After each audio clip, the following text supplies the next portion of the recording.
Imagine a bank so prestigious it's considered a financial rock star. That's HSBC. But in 2012, their reputation took a nosedive.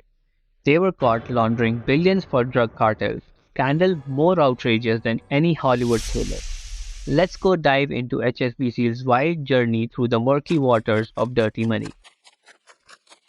HSBC, the Hong Kong and Shanghai Banking Corporation, was a titan. Founded in the 1800s, it weathered wars, economic crises, you name it. They were the bank you trusted with your life savings, the one that even held the Queen of England's money. Talk about trust, right? They were so confident, some joked their compliance department used fortune tellers. Nothing suspicious ever seemed to show up. But in 2012, the facade began to crumble. Data analysts noticed anomalies, suspicious transactions linked to risky clients. Driven by justice, they became a whistleblower, exposing the truth. These weren't your average spreadsheets. These were the Swiss leaks, a detailed network of accounts used by some truly shady characters. We are talking Mexican drug cartels like Sinaloa, notorious for their brutality, and sanctioned countries like Iran and Libya. This wasn't a mistake, it was a systematic betrayal. Estimates suggest the laundered amount could be as high as 88 billion US dollars. Think about it. That's enough cash to stack $100 bills all the way up, creating a tower that would dwarf even the Empire State Building. HSBC wasn't just turning a blind eye, they were actively facilitating this massive financial crime. The bank's money laundering transactions were so blatant, even a pigeon with a magnifying glass could have spotted it.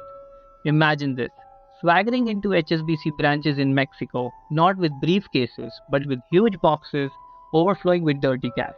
These weren't your average cardboard containers, they were custom built to perfectly fit the teller windows. Hundreds of thousands of dollars all in a single day into a single account. But how exactly did HSBC help launder this dirty money? Here's where things get interesting. Cartels use some clever but illegal tricks, and HSBC, well, let's just say they were more like security guys asleep on the job, completely missing the sign screaming money laundering in all caps. First one is Smurfing. Smurfing involves breaking down large sums of illegal cash from drug sales into smaller deposits.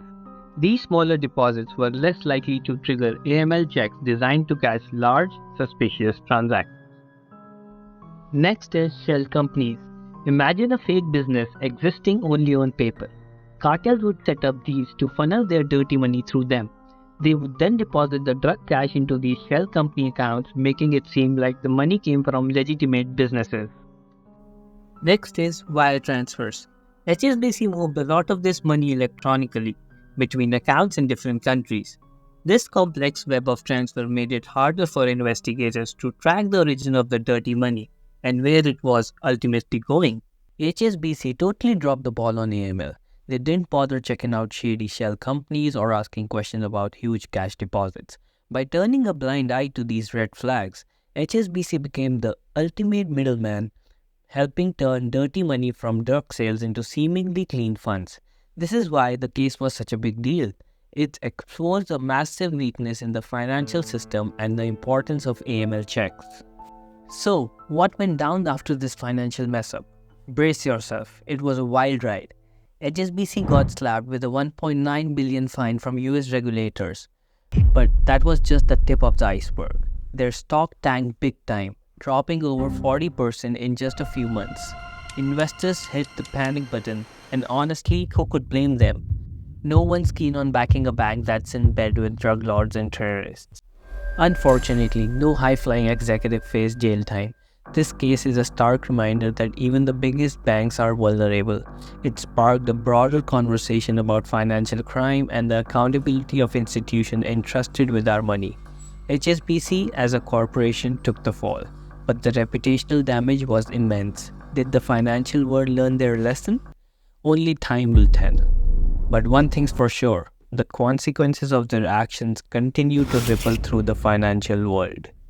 Want to dive deeper into the world of financial crimes? Hit that subscribe button and also let us know in the comments below what is your take on this case.